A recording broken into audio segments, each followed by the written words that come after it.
Patriarcas e Profetas. Capítulo 48. A divisão de Canaã.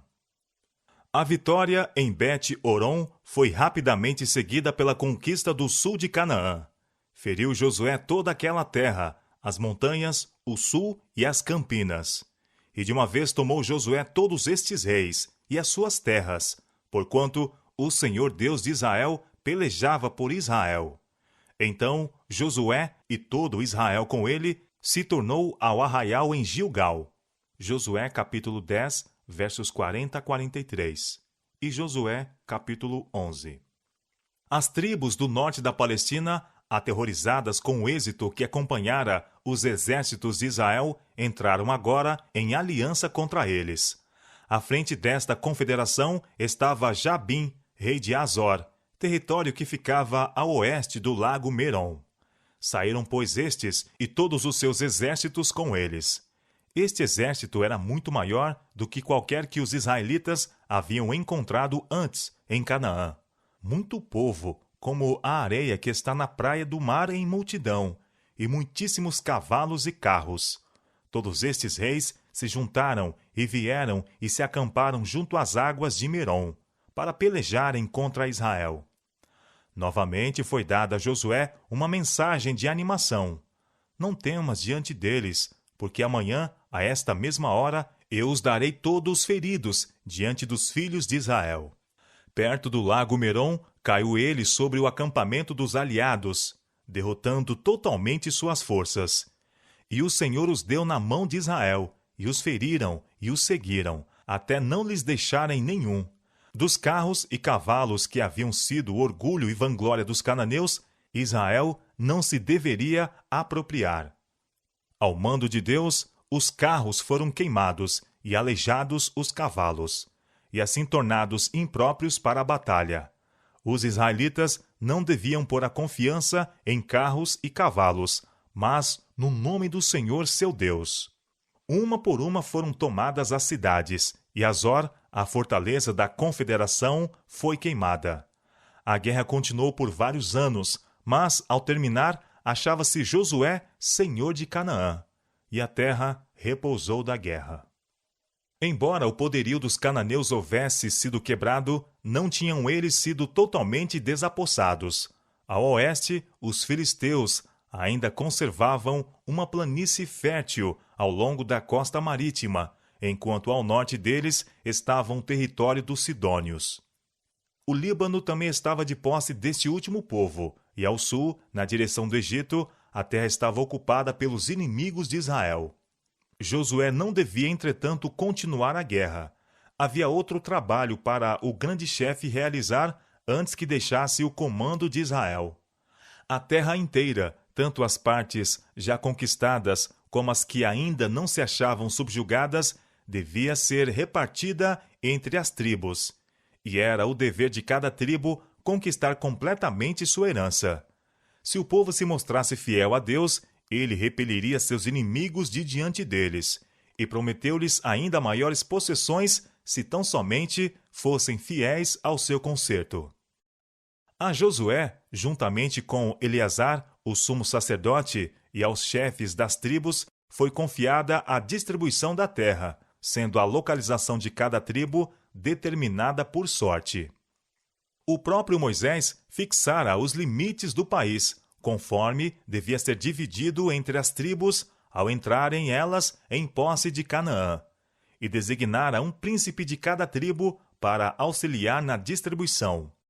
A tribo de Levi, sendo dedicada ao serviço do santuário, não deveria ser contada neste aquinhoamento, porém, 48 cidades nas diferentes partes do país foram designadas aos levitas como sua herança.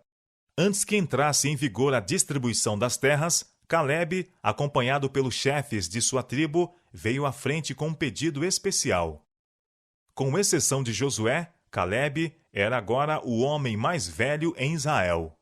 Calebe e Josué eram os únicos entre os espias que haviam trazido uma boa notícia da terra da promessa, animando o povo a subir e possuí-la em nome do Senhor. Calebe lembrou então a Josué a promessa feita naquela ocasião, como recompensa de sua fidelidade. A terra que pisou teu pé será tua, e de teus filhos, em herança perpetuamente, pois perseveraste em seguir o Senhor. Josué, capítulo 14, versos 6 a 15. Apresentou, portanto, o pedido de que Hebrom lhe fosse dado em possessão. Ali haviam habitado durante muitos anos Abraão, Isaque e Jacó, e ali, na caverna de Macpela, foram sepultados. Hebrom era a sede dos temidos Enaquins, cuja aparência formidável tanto havia aterrorizado os espias, e por meio destes destruíra a coragem de todo Israel. Este lugar, de preferência a todos os outros, foi o que Calebe, confiando na força de Deus, escolheu para sua herança. Eis que o Senhor me conservou em vida, disse ele, 45 anos há agora, desde que o Senhor falou esta palavra a Moisés. E agora, eis que já sou de idade de 85 anos, e ainda estou tão forte como no dia em que Moisés me enviou. Qual a minha força então era, tal é agora a minha força, para a guerra, e para sair e para entrar. Agora, pois, dá-me este monte de que o Senhor falou aquele dia. Pois naquele dia tu ouviste que os Enaquins estão ali, grandes e fortes cidades há ali. Porventura, o Senhor será comigo para os expelir, como o Senhor disse. Este pedido foi apoiado pelos principais homens de Judá. O próprio Calebe, um dos indicados daquela tribo para repartir a terra, escolhera esses homens para que a ele se unissem ao apresentar seu pedido, para que não houvesse a aparência de ter ele empregado sua autoridade para proveito próprio. Seu pedido foi imediatamente satisfeito. A ninguém poderia a conquista daquela gigantesca fortaleza ser com mais segurança confiada.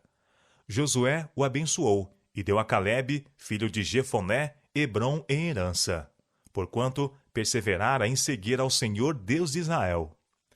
A fé de Calebe era agora precisamente o que fora quando seu testemunho havia contradito o mau relato dos espias.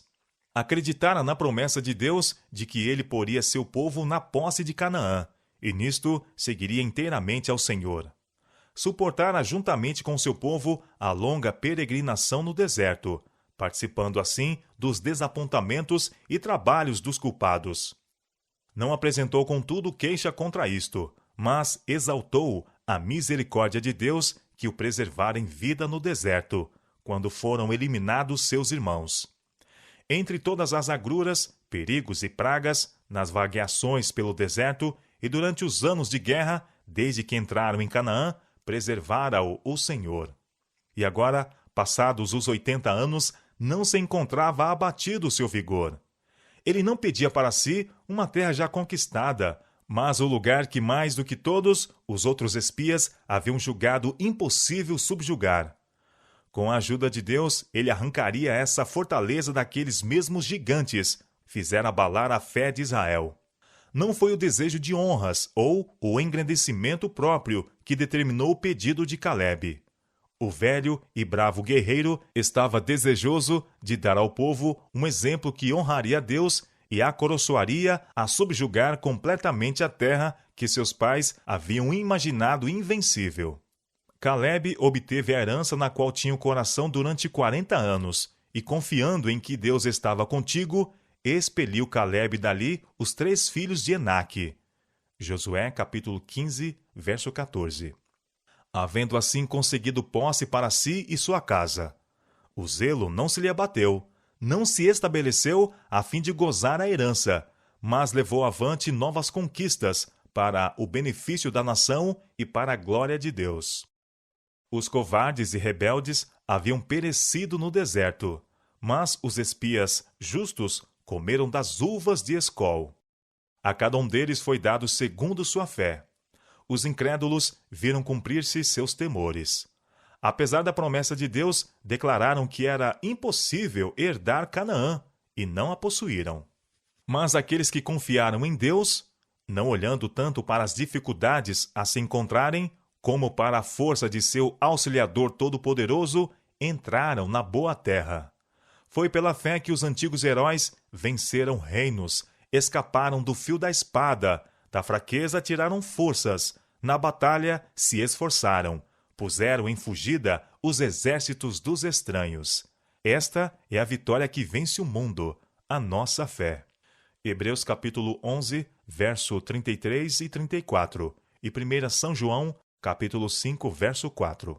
Outro pedido com relação à divisão da terra revelou um espírito grandemente diverso do de Calebe. Foi apresentado pelos filhos de José, da tribo de Efraim, juntamente com a meia tribo de Manassés. Em consideração ao seu número superior, essas tribos pediram uma porção dupla de território. O quinhão a eles designado era o mais rico da terra, incluindo a fértil planície de Sarón. Porém, muitas das cidades principais do vale estavam ainda da posse dos cananeus, e as tribos arreceavam-se da perigosa tarefa de conquistar suas possessões, e desejavam uma porção adicional de território já conquistado. A tribo de Efraim era uma das maiores em Israel, bem como aquela que o próprio Josué pertencia, e seus membros, naturalmente, se julgavam com direito à consideração especial. Por que me deste por herança só uma sorte e um quinhão? Disseram eles, sendo eu tão grande povo? Josué, capítulo 17, versos 14 a 18. Mas nenhum desvio da estrita justiça poder-se-ia obter do inflexível chefe. Sua resposta foi: se tão grande povo és, sobe ao bosque e corta para ti ali lugar na terra dos ferezeus e dos refaíns, pois que as montanhas de Efraim te são tão estreitas. Sua réplica mostrou a causa real da queixa. Faltavam-lhe fé e coragem para expulsar os cananeus. Não nos bastariam, disseram, também carros ferrados há entre todos os cananeus que habitam na terra do vale. O poder do Deus de Israel tinha sido empenhado em favor de seu povo, e caso possuíssem os efraimitas a coragem e a fé de Calebe, nenhum inimigo lhes teria feito frente. Seu desejo, evidentemente, de excluir dificuldades e perigos foi com firmeza defrontado por Josué. Grande povo és, e grande força tens, disse ele. Expelirás os cananeus, ainda que tenha carros ferrados, ainda que sejam fortes. Destarte, seus próprios argumentos voltaram-se contra eles. Sendo um povo grande, como alegavam, eram perfeitamente capazes de seguir seu próprio caminho, como fizeram seus irmãos. Com o auxílio de Deus, não necessitavam temer os carros de ferro. Até ali, Gilgal fora o quartel-general da nação e a sede do tabernáculo. Agora, porém, o tabernáculo deveria ser removido ao lugar escolhido para sua localização permanente. Este foi Silo, cidadezinha na porção de Efraim. Achava-se perto do centro do país e era de fácil acesso a todas as tribos. Ali, parte do território havia sido completamente subjugada, de maneira que os adoradores não seriam incomodados. E toda a congregação dos filhos de Israel se ajuntou em Silo, e ali armaram a tenda da congregação. Josué capítulo 18, versos 1 a 10. As tribos que ainda estavam acampadas, quando o tabernáculo foi removido de Gilgal, seguiram-no e armaram suas tendas próximo de Silo. Ali permaneceram essas tribos, até que se dispersaram as suas possessões.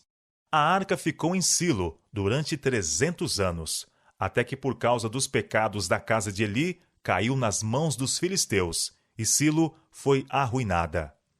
A arca nunca mais voltou ao tabernáculo ali.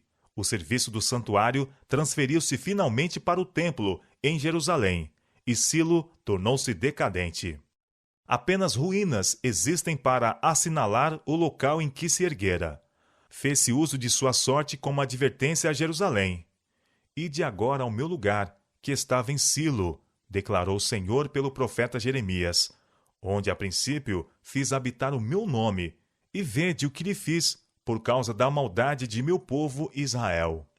Farei também a esta casa, que se chama pelo meu nome, no qual confiais, e a este lugar, que vos dei a vós e a vossos pais, como fiz a Silo.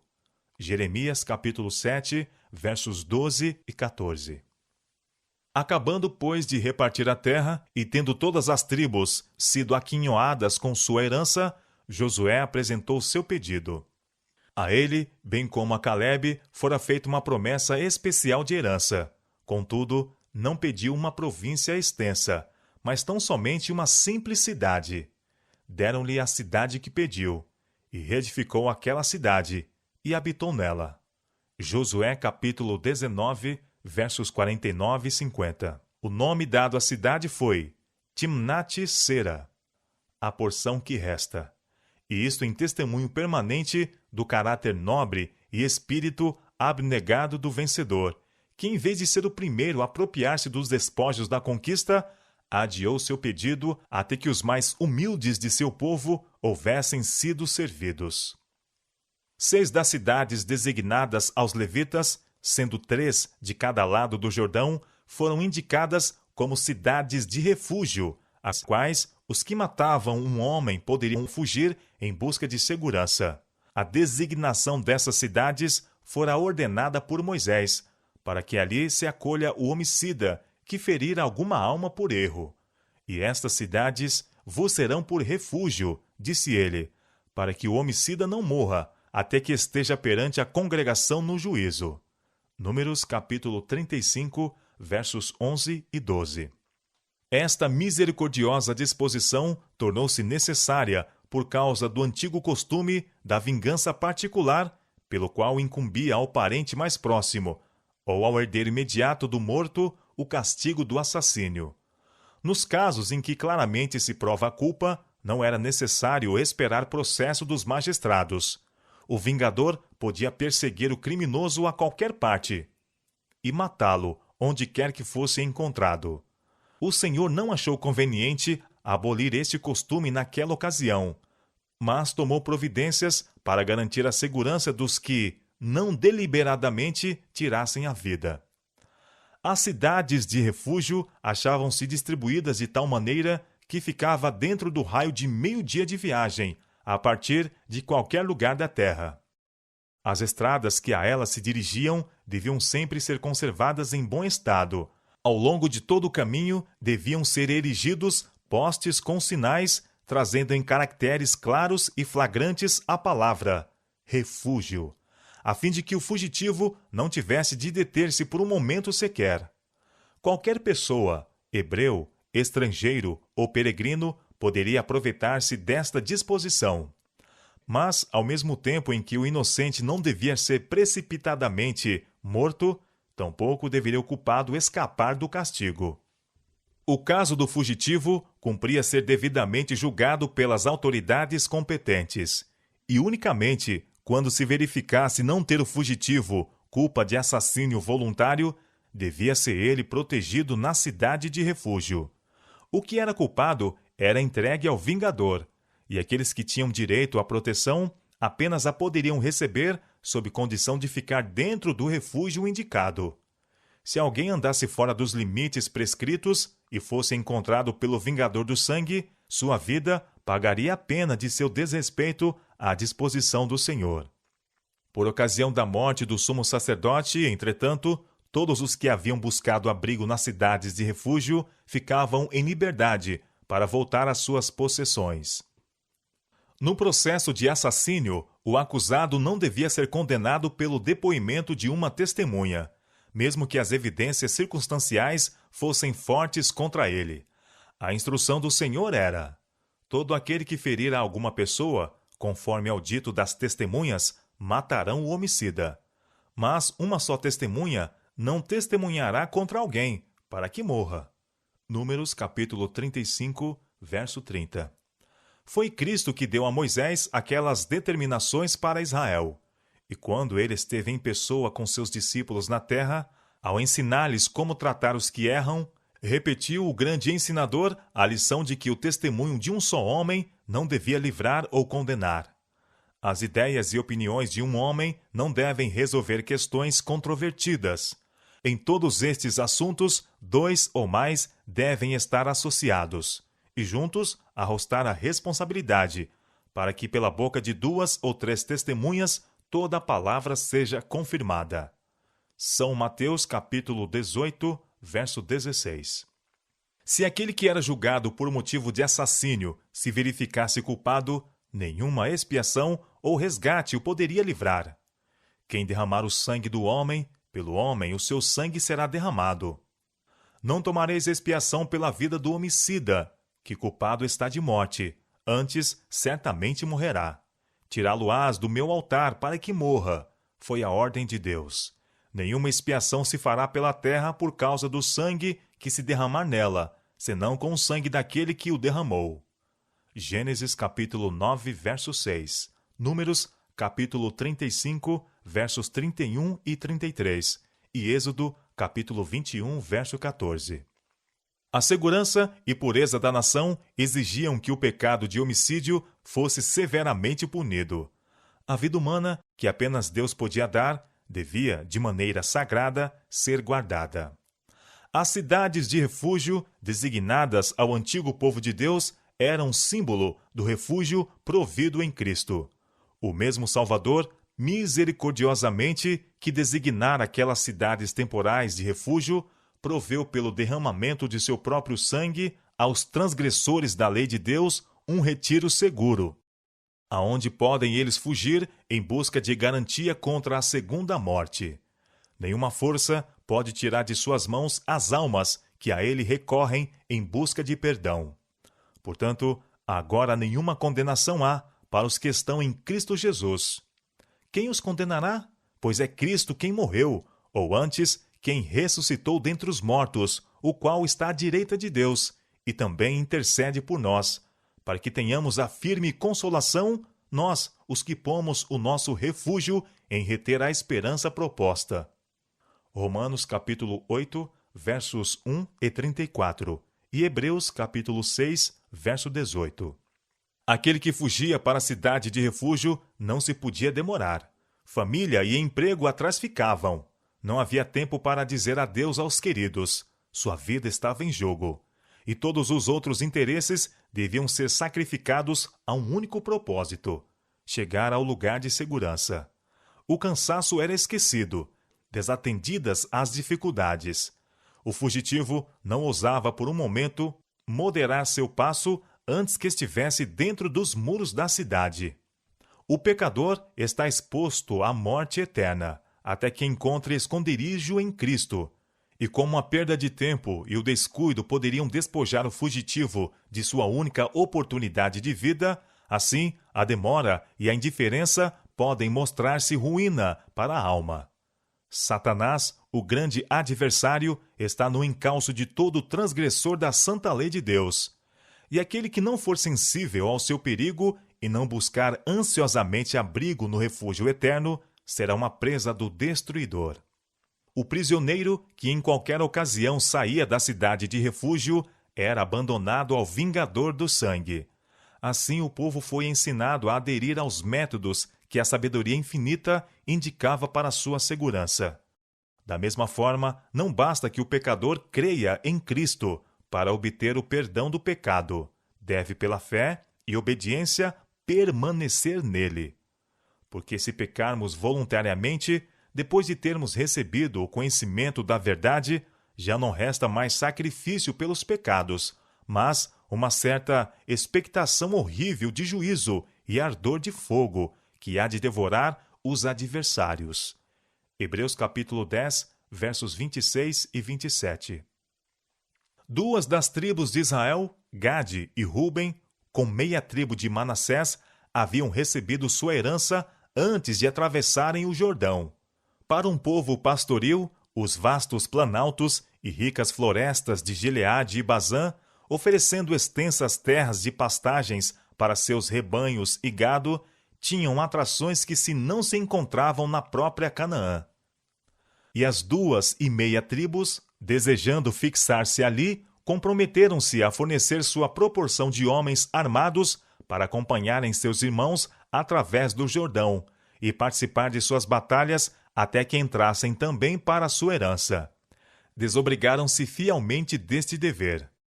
Quando as 10 tribos entraram em Canaã, 40.000 dos filhos de Ruben e os filhos de Gade e a meia tribo de Manassés, armados, passaram diante do Senhor para a batalha, às campinas de Jericó. Josué capítulo 4, versos 12 e 13. Durante anos, haviam combatido com bravura ao lado de seus irmãos. Chegada era agora o tempo para virem à terra de sua posse.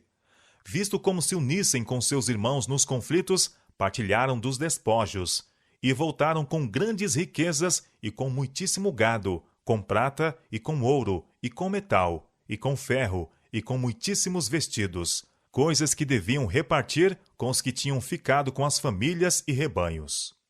Deviam agora morar distante do santuário do Senhor, e foi com o coração apreensivo que Josué assistiu à sua partida, sabendo quão fortes seriam as tentações, em sua vida isolada e errante, para caírem nos costumes das tribos gentílicas que habitavam nas suas fronteiras. Enquanto a mente de José e as de outros chefes ainda estavam oprimidas com pressentimentos acerbos, notícias estranhas lhe chegavam. Além do Jordão, próximo do lugar da passagem miraculosa de Israel pelo rio, as 2,5 tribos haviam erigido um grande altar, semelhante ao altar dos holocaustos em Silo. A lei de Deus proibia, sob pena de morte, o estabelecimento de outro culto, afora o que se efetuava no santuário.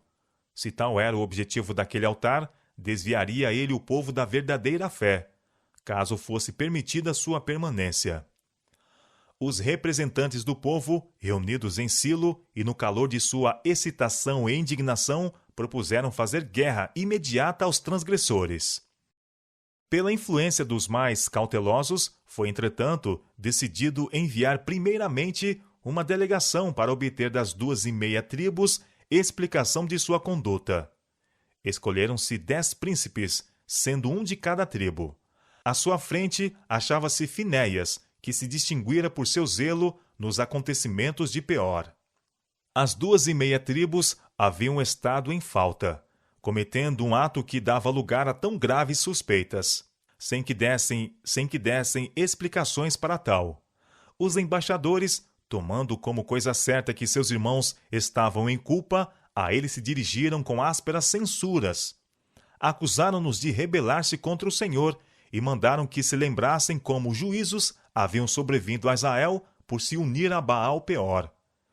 Em favor de todo Israel, Finéias declarou aos filhos de Gade e Ruben que se eles não desejavam habitar naquela terra, sem um altar para sacrifício, seriam bem-vindos na participação das posses e privilégios de seus irmãos do outro lado. Em resposta, os acusados explicaram que seu altar não se destinava a sacrifícios, mas simplesmente a ser uma testemunha de que, embora separados pelo rio, eles eram da mesma fé que seus irmãos de Canaã. Tinham receado que nos anos futuros pudessem seus filhos ser excluídos do tabernáculo, como não tendo parte em Israel. Então, esse altar, erigido segundo o modelo do altar do Senhor em Silo, seria uma testemunha de que seus construtores eram também adoradores do Deus vivo. Com grande alegria, os embaixadores aceitaram essa explicação e imediatamente trouxeram de volta a notícia àqueles que os haviam enviado. Dissiparam-se todos os pensamentos de guerra, e o povo uniu-se em regozijo e louvor a Deus. Os filhos de Gade e Ruben puseram agora em seu altar uma inscrição indicando o propósito pelo qual foi o mesmo erigido, e disseram: para que seja testemunha entre nós que o Senhor é Deus. Assim se esforçaram por evitar equívocos futuros e remover o que pudesse ser causa de tentação. Quantas vezes sérias dificuldades surgem de uma simples má compreensão, mesmo entre aqueles que são impelidos pelos mais dignos intuitos, e sem o exercício da cortesia e paciência, que resultados sérios e mesmo fatais podem seguir-se. As 10 tribos lembraram-se como, no caso de Acã, Deus repreendera a falta de vigilância para se descobrirem os pecados existentes entre eles. Agora resolveram agir pronta e seriamente, mas, procurando evitar seu primeiro erro, foram ao extremo oposto. Em vez de fazerem uma indagação cortês, a fim de conhecerem os fatos reais, defrontaram seus irmãos com censura e condenação. Houvessem os homens de Gade e Ruben retorquido no mesmo espírito, a guerra teria sido o resultado. Ao mesmo tempo que é importante que de um lado seja evitada a frouxidão ao tratar com o pecado, é igualmente de importância que do outro se evite um juízo ríspido e infundada suspeita. Conquanto muitos sejam bastante sensíveis à menor censura com relação à sua conduta, são demasiadamente severos ao tratar com aqueles que supõem estar em erros.